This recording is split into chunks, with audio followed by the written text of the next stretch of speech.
Masechet Kretot, résumé du Daf Yud Gimel. La Gemara traite le cas de quelqu'un qui a mangé un aliment qui le rend tamé, un aliment tamé qui rend la personne qui l'a mangé tamé. La quantité de l'aliment qui doit être mangé pour rendre la personne tamé, c'est une quantité d'un demi-pras. Donc pras c'est un demi-pain, un demi-pras c'est un quart de pain. Cette quantité-là, s'il a mangé, ça le rend tamé. Donc une personne qui aurait mangé une quantité pareille, il devient tamé. Et là, la Gemara elle ramène une halakha de Rabnaï au nom de Shmuel, qui dit que s'il a mangé, même s'il a mangé en plus qu'un keder chilat pras, plus que 4 minutes, du moment qu'il a mangé, chaque kazaït de cette quantité-là, il a mangé en un keder chilat pras. Or, il y a plusieurs kazetim dans cette quantité, même s'il les a mangés tout au long de la journée, ça s'associe, il est tamé. La Gemara ensuite va objecter cette halakha de Rabnaï, donc ça reste en objection et c'est pas comme ça. Il faut qu'il ait mangé toute la quantité entière en un keder chilat pras pour être tamé. S'il est passé plus de temps que ça, il est taor. Ensuite, dans l'objection que la Gemara ramenait contre Rabnaï, on a toute une longue Mishnah avec plusieurs halachot que la Gemara maintenant vient expliquer chacune. Donc, on a vu donc dans cette braïta qu'il est interdit à quelqu'un qui a mangé moins que la quantité qu'il rend tamé d'aller se tremper au mikvé. Et la Gemara explique que la raison elle est parce que je crains que quand il va remonter du mikvé, il va manger la deuxième moitié, et il va croire qu'on n'associe pas la première moitié avec la deuxième moitié, alors que c'est faux, puisqu'il n'était pas encore tamé. Donc, son mikvé n'était pas une purification. Donc, finalement, on doit lui associer la première moitié avec la deuxième moitié. Or, il risque de se tromper. C'est pour ça qu'on lui interdit a priori d'aller se tremper au mikvé. Ensuite, on a vu encore une autre halakha dans cette même Mishnah, que une femme enceinte, on lui a permis de manger moins qu'une quantité qui l'a entamée à cause du danger. La Gemara explique même si elle le refait plusieurs fois, à cause du danger, on lui permet. Donc même si elle a mangé plusieurs fois moins que la quantité qu'il a entamée, c'est permis à cause du danger. Il y en a qui expliquent que même si c'est dans un temps de keder chilat pras, c'est permis à cause du danger, mais on ne lui permet pas quand même de le faire en un coup. Ensuite, on a vu encore une halakha dans la Mishnah. Une femme qui allait et la femme elle est tméa. Elle a un degré de touma. Elle a un certain degré de touma, donc elle est tméa. Maintenant, elle est tméa parce qu'elle a touché en fait quelqu'un qui était tmémet, quelqu'un qui avait touché un mort. Et maintenant, elle vient allaiter son fils. Son fils est tahor. Et la question se pose, mais pourtant le lait il est tamé. Et comment ça se fait que le fils il est tahor? Et là, la Gemara se prolonge pour expliquer. Est-ce que le lait il est vraiment tamé? Est-ce que le lait il est lui-même tamé? Ou bien il est tamé que en tant que liquide qui est sorti, en tant que liquide qui a touché de la touma, donc qui a touché la femme, la mère. Et donc, est-ce que ça a une afkamina, à savoir, est-ce qu'il faut que cela en question, il ait touché un des 7 liquides pour être apte à recevoir de la touma ou pas? Parce qu'on sait bien que les aliments ne peuvent recevoir de la touma que s'ils ont été moursharim, que s'ils ont eu un hersher, donc un contact avec un liquide. Donc cela en question, il faudrait qu'il soit mis en contact avec un liquide pour dire qu'il peut recevoir de la touma.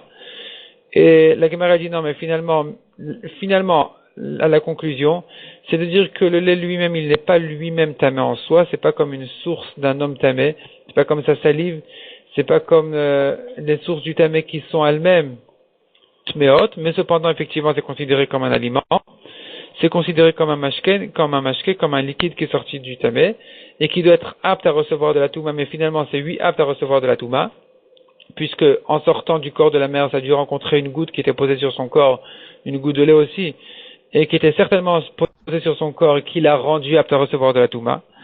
Et donc, revient la question, pourquoi est-ce que le bébé il est tahor? On devrait dire qu'il est tamé. La réponse elle est parce qu'on ne sait pas en combien, est-ce qu'il a mangé est-ce qu'il a pris une quantité de lait suffisante pour être tamé? Et même si oui, est-ce que ça a été fait en un temps de keder chilat pras ou plus que ça? Donc dans le doute, puisqu'on ne sait pas du tout si vraiment il en est arrivé là, alors il est tahor. Ensuite, donc on a terminé ce sujet, la Gemara passe au prochain sujet, ce qu'on a vu dans la Mishnah. Quelqu'un qui a mangé des aliments tmeim, s'il s'est attardé b'chedei achilat pras, et pas plus que ça, s'il est rentré ensuite au Beth Amikdash, il est tamé. Ensuite, nous avons nous avons une braïta qui ramène 3 Tanaïm à propos de, la Gemara elle traite un peu la halachot de quelqu'un qui a bu du vin et que donc il n'a plus le droit de rentrer au Beth Amikdash ni d'enseigner un enseignement de halacha. Et la Torah nous dit yain veshechar. Donc yain c'est du vin, shechar c'est quelque chose qui rend sous a priori aussi du vin. Qu'est-ce que ça vient ajouter le mot shechar? Alors la Gemara ramène dessus 3 Tanaïm. Selon Tanakama, shechar ne veut dire que le mot shechar vient nous dire que pour être hayav mita, c'est que dans le cas où il a bu du vin qui rend sous, donc du vin qui a déjà passé 40 jours, pas du jus de raisin, et c'est que si il a pris un révite, moins que ça, c'est interdit de la Torah, mais il n'est pas chayav mita. Ça c'est Tanakama, la Gemara explique qu'il apprend une xerashava du Nazir, où là-bas aussi, on n'élargit pas le issour à plus que le vin et le jus de raisin. Selon Rabbi Yehuda, on élargit, oui, le issour, il n'a pas cette xerashava du Nazir, donc lui il dit c'est pas que du vin, toute chose qui le perturbe, toute chose qui lui fait perdre un peu son esprit, est interdit avant de rentrer au Beth Amikdash, simplement il n'est chayav que sur du vin. 3e Tana, c'est Rabbi Elazar qui dit que c'est que s'il a pris son vin en un coup, sans mélange d'eau du tout, qu'il est chayav. C'est ça ce que la Torah veut dire par le mot shechar. Le mot shechar, c'est en fait la condition de quelle manière il a pris son vin, de manière à devenir sous. La Gemara ensuite continue à rentrer dans les détails. Déjà, la halakha est comme Rabbi Elazar, qui dit qu'il n'est chayav que dans le cas où il a pris son vin en un coup, et sans mélange d'eau. Mais la Gemara ajoute là-dessus que s'il a pris plus qu'un révite, même s'il y avait un peu d'eau dedans, même s'il y avait de l'eau dedans, et si le vin était coupé, alors c'est quand même interdit.